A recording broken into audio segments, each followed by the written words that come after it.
Oi, pessoal, tudo bem? Começando a Conexão Legislativa de hoje, você sabe, aqui sempre temas que envolvem, claro, o legislativo e também hoje nós vamos falar do legislativo, de políticas públicas e como tem gente que pensa 24 horas na melhoria tanto das casas legislativas quanto em como elas podem acelerar as questões de políticas públicas. Meu convidado de hoje é o Rafael Sodré Cittadino, ele é presidente do Instituto de Estudos Legislativos e Políticas Públicas. Bem-vindo, Rafael, Conexão Legislativa, tudo bem com você? Olá, Júlia, telespectadores, muito obrigado pelo convite. Uma honra estar aqui falando com você sobre esse tema tão importante. Tema importante e que muita gente tem curiosidade, não é? Eu disse no início que tem muita gente debruçada em estudar o legislativo. E eu imagino que o intuito do Instituto é justamente entender qual é o perfil das casas legislativas aqui no Brasil.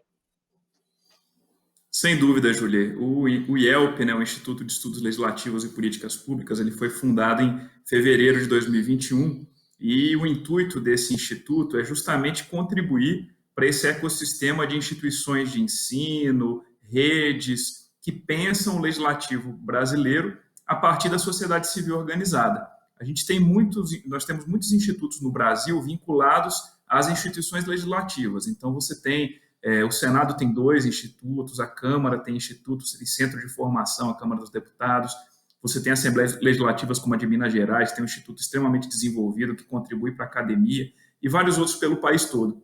Mas é sempre a partir de uma instituição pública que se starta esse processo aí de inclusão digital, de fomento à transparência das casas legislativas, e a gente sabe que são instituições que têm muito potencial de atuação, mas tem também suas restrições, porque são instituições, querendo ou não, vinculadas à plataforma política dos seus membros, e não há nada de errado nisso, é parte do funcionamento do Poder Legislativo brasileiro, e assim deve ser, porque a população elege os parlamentares com determinadas plataformas. A nossa ideia seria constituir um instituto que pudesse ter um grau de autonomia em relação a esses espaços políticos, né, de representação, e que pudesse contribuir tecnicamente com pensadores, pessoas da academia, né, e todo esse ecossistema de pessoas, assessores, ex-parlamentares, sem clivagem partidária, seja de qual partido for, que queiram contribuir com o fomento da transparência, da inclusão digital, da melhoria da qualidade do funcionamento das nossas casas legislativas no Brasil e também da avaliação de políticas públicas que são construídas a partir das legislações produzidas nessas casas. E daí surgiu a ideia do IELP. A gente já tem uma revista, temos eventos periódicos sendo organizados, por enquanto, nas plataformas online, né? Já nós temos um canal no YouTube, um podcast no Spotify e nas plataformas de podcast. Então, nós construímos esse instituto com o objetivo de construir essa rede e, até então, acreditamos que estamos sendo bem-sucedidos tanto no fomento como também na produção de estudos e de indicação de temas nessa área. Isso significa, Rafael, que quando você tem pessoas debruçadas para o estudo e para que essas casas legislativas tenham um fortalecimento não só do sua parte operacional do dia a dia, mas também do que ali é produzido para retornar para a sociedade, deixa então esse nicho muito mais forte. Você fortalece essas esferas públicas, ajudando também ali os gestores em todas as suas esferas a entender melhor essa questão não só de políticas públicas, mas tudo que envolve as casas. Eu acho isso muito interessante, até por isso nós trouxemos você para falar aqui com a gente, porque você disse, cada casa legislativa tem o seu instituto. Aqui na Assembleia Legislativa de São Paulo a gente tem o ILP, né, o Instituto Legislativo Paulista, que faz muito bem essa questão de cursos e afins para a sociedade civil, para que se tenha uma interlocução. Mas a gente sabe que também há outras realidades no país. Eu quero dividir esse assunto em 2 questões. Primeiro, a primeira questão, de produção de conteúdo. O que vocês identificaram? Eu sei que foi em fevereiro que foi lançado oficialmente o Instituto, mas eu imagino que todos que trabalham no Instituto já conhecem o meio há muito tempo. O que vocês identificaram de Brasil com relação à produção até acadêmica com relação ao legislativo? Muito bem ter citado isso, Júlio, porque embora tenha sido lançado em fevereiro de 2021, um ano antes disso a gente já estava funcionando em caráter, vamos dizer assim, experimental. Então a gente produziu uma avaliação, produzimos avaliações de sistemas de transparência legislativa e o nosso objetivo é justamente esse. Desde então a gente fez um mapa do legislativo, então que a gente ainda está produzido. A ideia é que esse mapa ele nunca seja concluído, é que ele seja permanentemente em atualização. A gente deve subir para o nosso site um sistema, uma espécie de infográfico, um hot site, que o pessoal chama, que é justamente um site onde vai ser abastecidas informações relacionadas às casas legislativas de todo o Brasil. Então, você vai poder ver o mapa do Brasil, vai poder clicar qual é o estado, o município que você deseja e saber ali informações que vão sendo adicionadas tempos em tempos. Então, as nossas possibilidades nisso são infinitas. A gente vai poder dizer desde que se existe site, qual é o site, quantos parlamentares, como qualquer tipo de informação que seja mensurável e aplicável a um site desse tipo. Então, um site que vai estar sempre em atualização. Esse mapa do Legislativo a gente identificou inicialmente já quais casas no Brasil possuem site, por exemplo, possuem telefone para contato, possuem sistema informatizado de busca, quais desses sistemas de busca eles são atualizados ou não. Isso a gente já fez para todas as unidades da Federação, os estados, o Distrito Federal, né, as Assembleias Legislativas e a Câmara Legislativa do Distrito Federal,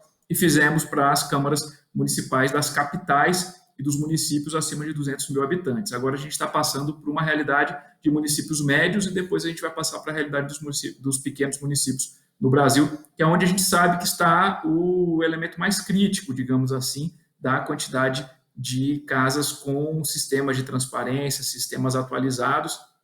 E veja bem, uma coisa muito importante dizer é que o IELP ele não se propõe a ser um instituto que denuncia situações de ausência de transparência, não é esse o nosso propósito, embora a gente reconheça a importância das organizações de transparência que existem em praticamente todos os estados brasileiros, existem grupos de transparência que exercem muito bem esse papel, a gente não quer substituí-los. O nosso papel é, de fato, fazer uma avaliação técnica e sugerir para a casa as mudanças que a gente acredita que sejam importantes e necessárias. Então, a gente vai fazer uma sugestão e vamos buscar com essa sugestão também, tentar apontar os caminhos, porque a gente sabe que muitos presidentes de câmaras de vereadores, de municípios pequenos, municípios de 5 mil, 10 mil habitantes, acham que não podem instituir sistemas de transparência, elementos absolutamente informatizados pelo custo disso e por ele ter um orçamento muito pequeno na sua casa legislativa. E a gente tem no Brasil hoje instituições que fazem isso de graça e esses presidentes de casas legislativas podem entregar isso como resultados concretos das suas gestões, que no ano de 2021, 2022, essa década pela qual nós estamos passando, ano após ano vai ficando mais acessível a instalação, vamos dizer assim, desses sistemas informatizados nas casas. E aí, eu pego o gancho que você está falando de informatização, que a gente sabe que não é só a questão de informatizar, de tecnologias, mas só dando um passo atrás, você falou sobre o que as gestões podem deixar para as casas legislativas.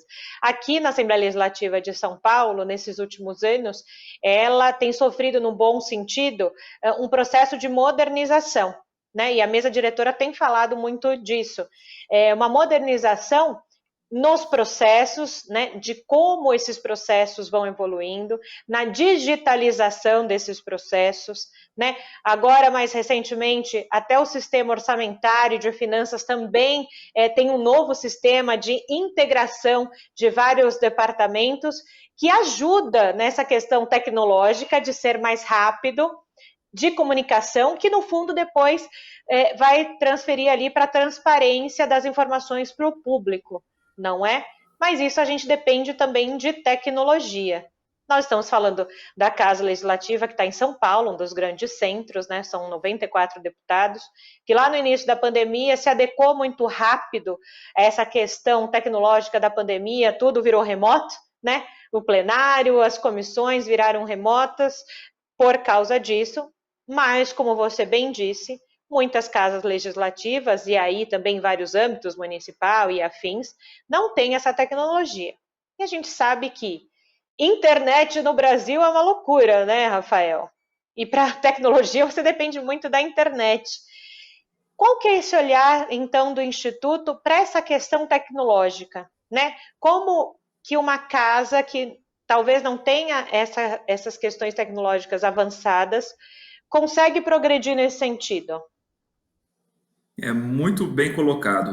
Primeiro, fazendo o registro, de fato, a Alesp tem avançado muito na informatização dos seus processos. Eu acho que assim o Brasil todo, nesse período, no período de pandemia, foi, digamos assim, né, nós temos um período extremamente crítico, uma crise econômica sem precedentes, mas os brasileiros, brasileiras e as instituições precisaram se adaptar, né? E esse tipo de adaptação, que é uma adaptação que eu comparo a períodos de guerra, períodos extremos, ela traz alguns pontuais avanços, vamos dizer assim, em áreas pontuais. Não estou querendo dizer, obviamente, que a sociedade avançou no período de pandemia, né? Mas nesse caso tecnológico é evidente que a gente teve um aumento, uma ampliação do que vamos chamar assim da área da inclusão tecnológica e também da preocupação com isso. O Brasil é um país com muitas casas ligadas à rede mundial de computadores, né? Você tem muitos cidadãos ligados, mas nós temos uma baixa qualidade da velocidade na nossa informação que trafega, né? A gente ainda tem muitos brasileiros que não estão incluídos, né? Nós temos ainda um mundo muito analógico, né? A realidade brasileira sendo muito analógica comparada às grandes economias do mundo, que sem dúvida nenhuma o Brasil está nessa lista das maiores economias do mundo. Então, comparado aos países de ponta, nós ainda estamos muito abaixo, vamos dizer assim, na velocidade das nossas redes, né? Então, o 5G precisa ser implementado com urgência, é uma preocupação do IELP estimular isso, né? Fazer debates, inclusive, sobre essa área de inclusão tecnológica e a rede 5G, porque um município pequeno, principalmente um município que está isolado, se a gente pegar um município, vamos pensar um município do interior de Roraima, o interior do Amapá, o município de Taubal, do interior do Amapá, um município que tem uma população pequena, que está isolado no meio da floresta amazônica e que tem enormes dificuldades até mesmo com energia elétrica, com saneamento básico. É muito difícil convencer o presidente dessa Câmara Municipal de que ele precisa implementar um sistema informatizado, de busca, atualizado e tudo mais, porque a infraestrutura local não está adequada a isso. Então, a gente precisa, não só o IELP, mas acredito que toda a sociedade civil organizada precisa estar atento para isso, porque isso é, antes de tudo, inclusão cidadã. A gente precisa incluir essas pessoas num ambiente de troca de informações, de acesso à informatização, que vai ajudar o SUS, vai ajudar a segurança pública local e, sem dúvida nenhuma, vai ajudar o funcionamento do legislativo e das instituições locais. Então, a gente tem essa preocupação é muito forte. Mas isso não afasta a possibilidade de que, nas mais variadas regiões brasileiras, com toda a dificuldade tecnológica que ainda exista, nós podemos instituir mecanismos, ainda que iniciais, ainda que básicos, que são disponibilizados muitas vezes de forma gratuita, com treinamentos, com formações, pelos institutos mesmos, como o ILP da Alesp, né, como o Interleges do Senado Federal e outros institutos que promovem e que estão de portas abertas para essas casas legislativas dos seus estados, de municípios menores, para poderem acessar, trocar informações e aprenderem mais com isso. O objetivo do IELP é ir até esses locais, é buscar essas casas legislativas e sugerir concretamente mudanças dentro das suas possibilidades orçamentárias, dentro das suas possibilidades reais. E com isso também, evidentemente, se a gente vai para um município pequeno que tem uma baixa qualidade na velocidade da sua rede e tudo mais, vamos tentar convencer o gestor local a implementar um sistema informatizado, nós vamos buscar também trazer a discussão para esse município e a partir do cenário federal de como nós podemos melhorar a qualidade da velocidade, por exemplo, da sua rede. Essa será, sem dúvida nenhuma, uma preocupação permanente do IELP. E quando você fala tudo isso, Rafael, me vem uma outra questão do diálogo e da interlocução com a sociedade, não é? Quando você deixa uma casa legislativa mais tecnológica e mais moderna, não é? vai de encontro com a questão de transparência da informação, para facilitar a vida da população que quer entender um pouco mais e quer saber do que acontece. Eu imagino que devam ter casas legislativas no Brasil que não têm ainda esse fácil acesso da população às informações do que acontece na própria casa, e digo de transparência de vários departamentos. Júlia, exatamente. A situação que a gente tem no Brasil hoje nos surpreendeu encontrar, por exemplo, assembleias legislativas, né, sem sistema informatizado de busca. A gente encontrou capitais sem telefone para contato da Câmara de Vereadores, né, capitais sem site de Câmara de Vereadores e sem telefone para contato. Eu brinco que é pior do que falta de transparência, é falta de acessibilidade. Você fica praticamente... É uma casa inacessível, não é uma casa só sem transparência, é uma casa que se torna inacessível. E quando a gente fala de transparência, quando a gente fala de informações disponibilizadas em tempo real, as pessoas normalmente associam a combate à corrupção. Combate à corrupção é uma coisa muito importante e eu não tenho nenhuma dúvida que é uma consequência de você ter também um sistema mais aberto e informatizado. Mas existe uma coisa mais básica até do que isso. Antes disso, a gente tem uma situação de segurança jurídica.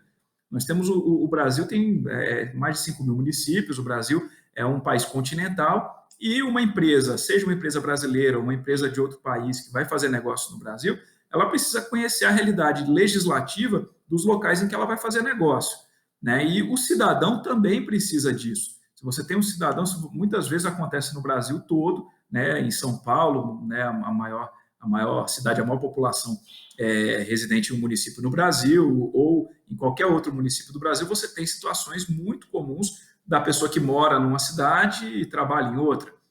Mora numa cidade, trabalha em outra, o filho estuda em outra cidade. Tem situações das mais variadas possíveis de convívio, de viver em mais de uma cidade. Então, nós precisamos conhecer as leis do local em que a gente habita, em que a gente trabalha, em que a gente estuda, em que a gente faz negócios. E a gente precisa saber também quais são as intenções dos legisladores locais para mudar essa realidade legislativa. Porque eu posso estar vivendo num município em que tem lá um determinado sistema, um determinado regime de tributação municipal, e de um ano para outro muda o sistema tributário e eu passo a ser mais onerado. Ou passa a ser modificada a regra de funcionamento, horário de funcionamento das escolas e tudo mais. Então, não só as pessoas que residem nos municípios, mas as empresas que fazem negócios, elas precisam ter previsibilidade. E para isso a gente precisa ter sistemas transparentes e previsíveis, e que esteja lá inscritas quais são os projetos que devem ser votados, as leis, os projetos que foram protocolados, são coisas básicas que vão além do aspecto simplesmente do controle público, que é um tema fundamental, que a gente também precisa, evidentemente, trazer luz sobre isso. Muito, muito interessante essa sua fala, porque talvez quem nos assista agora não entenda sobre esse sistema, né? Não fica só dentro das casas legislativas o que ela pode fazer.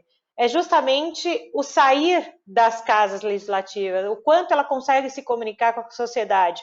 Porque se ela é eficiente nessa comunicação com a sociedade, é uma parte da democracia, não é? Faz parte da democracia não só a transparência, como também essa comunicação, dizer para os eleitores, porque se colocou ali os deputados, os vereadores e afins, é você dizer para a população aquilo que ela confiou em você, né? E isso é parte da democracia. E aí a gente entra nesse segundo assunto também do Instituto, que são as políticas públicas. Sem dúvidas. A gente tem um país, um mundo, na verdade, em que as informações são trocadas de maneira muito mais acelerada. A gente tem muito mais acesso ao que acontece do que tinham os nossos pais, os nossos avós. A nossa geração, vamos dizer assim, é uma geração muito mais conectada e nós vivemos um mundo hoje de informações em tempo real. Então, cria também, ao mesmo tempo que cria uma possibilidade maior de transparência, cria uma certa ansiedade naquele que procura por informação, de encontrar aquela informação lá.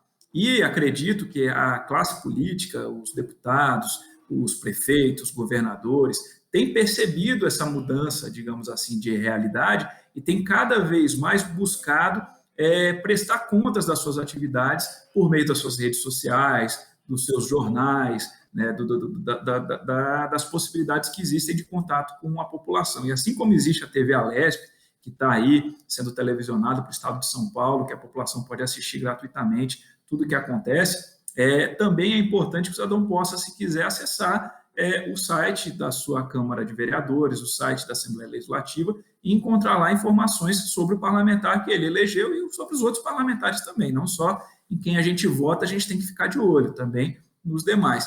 Isso também traz uma espécie de retribuição, digamos assim, de remuneração não financeira pelo exercício da atividade política, que é o reconhecimento.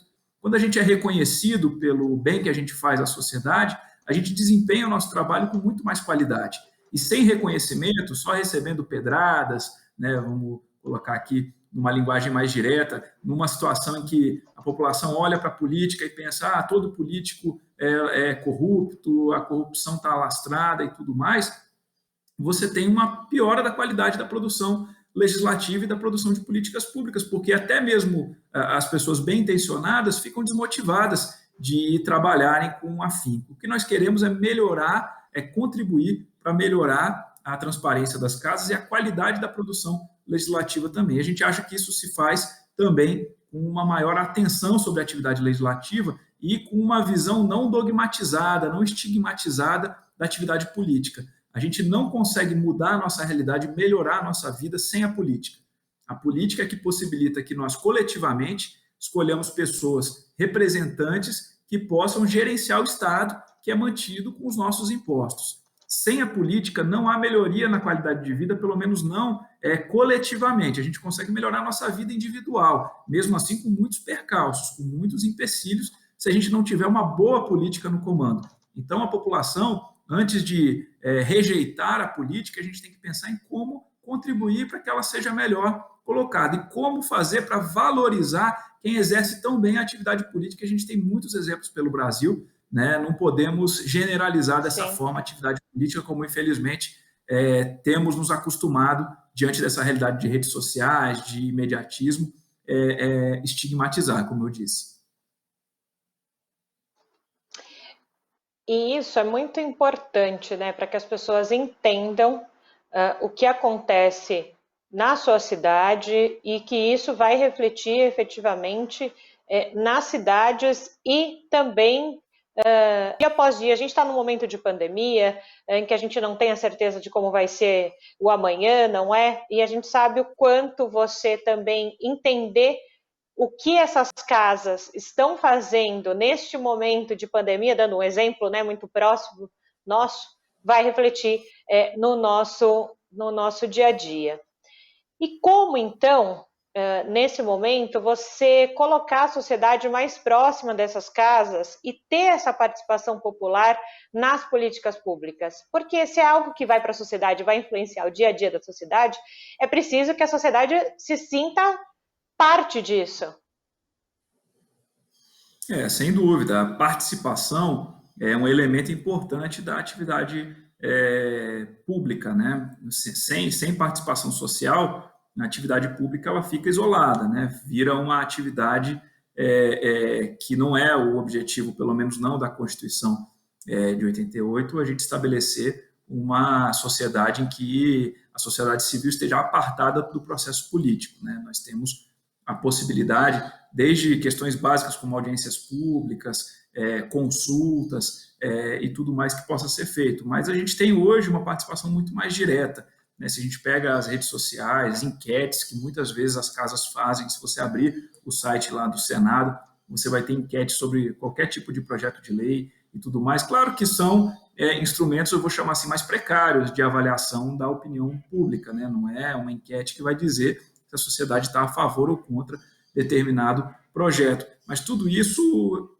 creio que contribui, porque são manifestações de opiniões concretas que vêm da sociedade civil. Então, o nosso objetivo, quando a gente identifica, por exemplo, que uma capital de um estado não tem um telefone para contato, e a gente faz um contato com essa Casa Legislativa para dizer, olha, nós identificamos isso, nós estamos sugerindo que vocês implementem, tenham esse telefone, também melhorem aqui o site de vocês, que está com isso, numa postura propositiva, eu tenho certeza que a direção dessa casa, o presidente dessa casa vai olhar, olha, existem pessoas, cidadãos, grupo de pessoas interessados nisso. Então, ele pode, bem intencionado, ele pode buscar mudar, vendo que existe quem observa a atividade, quem vai, como eu falei, reconhecer os feitos dessa casa, e se eventualmente a gente tiver um ou outro mal intencionado, vai também ficar receoso de que existe um grupo de cidadãos também que está observando, que está analisando aquilo. Então, a gente tem que sempre estar vigilante, não só para condenar, mas também para reconhecer os feitos. Esse que era o meu ponto. Eu acho que participação tem muito a ver com isso. Participação é colocar o dedo na ferida, quando existe a ferida, sem dúvida nenhuma, ir lá, mas também buscar meios e mecanismos coletivos da gente buscar curar essas feridas também e resolver os problemas que afligem a população. Não é o deputado XYZ, não é o vereador, é a população que vai ser prejudicada com isso. Mas, como eu falei, eu acredito que seja um modelo de sociedade, vamos chamar assim, pelo qual nós estamos caminhando nesse período de intensificação das redes sociais, de informações imediatas e tudo mais. E a primeira coisa é um certo choque, em que a primeira atitude nossa é buscar aquelas informações de maneira imediata, se frustrar com a ausência delas, cobrar, condenar, como diz no jargão aí, cancelar muitas vezes as pessoas, os políticos e tudo mais. Mas eu entendo que está no momento que essa inclusão tecnológica já nos permite avançar para uma segunda etapa, de pensar como que esses instrumentos vão contribuir para o exercício da atividade política e como que a gente vai convencer a sociedade e a classe política que ainda não está convencida de que sem isso não vai ser possível governar no Brasil do futuro. Perfeito, Rafael. A gente está praticamente nos últimos minutos aqui do Conexão Legislativa. Primeiro, eu quero desejar sucesso ao IELP, né, que traga muita contribuição ao mundo legislativo e também a nós da comunicação, né, que é importante a gente entender esses meandros, não só de um estado, mas de todo o Brasil. E olha, já deixo um convite para você, porque 2021 eu acredito que a gente vai falar muito sobre estudos no legislativo e como anda o panorama nesse ano de 2020, que me parece que será desafiador também. Sem dúvida. Muito obrigado, Júlia, aí, pelo convite. O IELP, ele vai, sem dúvida nenhuma, desenvolver vários estudos. A gente lançou a Revista de Estudos Legislativos e Políticas Públicas, uma publicação semestral. Todo mundo que tiver, qualquer pessoa que tiver um estudo acadêmico, né, inédito e queira publicar na nossa revista, é só acessar o nosso site. A gente tem um conselho editorial para essa revista que faz a análise dessas publicações e essa revista está sendo atualizada, os artigos ficam no nosso site. É uma revista digital que você vai poder acessar, né? Ela, na segunda edição, a partir da segunda edição, vai ter um registro também bibliográfico, né, para ela poder ser referenciada, inclusive. E não só a revista, né, mas todo tipo de curso, evento. A nossa ideia é criar também um prêmio de melhores práticas do legislativo, que a gente vai aí reconhecer as práticas das assembleias, das câmaras e tudo mais, que provoquem essa inclusão digital, essa maior transparência que a gente tanto vem debatendo, que a gente debateu aqui no programa. Então, a gente tem um ano muito desafiador e acredito que esse período pós-pandemia é um momento que a gente vai olhar para trás, pensar no que erramos, né, que nos fizemos sofrer mais no período de pandemia, o que podemos fazer para que a sociedade, que a humanidade não passe por isso novamente, ou se tiver que passar por algo parecido, consiga superar com maior facilidade. Eu acho que todos nós estamos empenhados nesse tipo de pensamento, nesse tipo de postura, e o IELP quer contribuir para esse ecossistema das casas legislativas, das políticas públicas, pensando também em um novo Brasil e um novo mundo. Perfeito. Então, a gente se encontra mais em 2021. Quem quiser entrar no site é ielp.org.br. A gente fica por aqui. Você que está em casa, se quiser rever esse programa, você já sabe o que eu vou falar. Vai lá no nosso canal do YouTube da Assembleia Legislativa de São Paulo e a gente se encontra, então, aqui durante a programação da LESP. Tá bom? Tchau, tchau para você.